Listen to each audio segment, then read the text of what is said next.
ইতিমধ্যে একটার লিগের আজকে ফাইনাল ম্যাচ। তো ফাইনাল ম্যাচের মধ্যে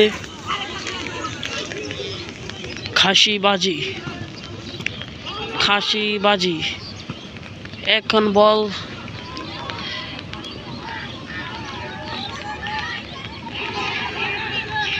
ইতিমধ্যে একটা হ্যাম হয়েছে।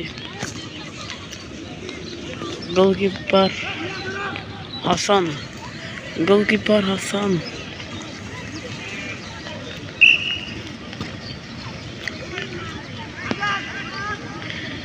হাসান 8 নম্বর খেলোয়াড় হাসান। ও নো, সে একটিটাকে 10 নম্বর খেলোয়াড় হাতের কাছে বল।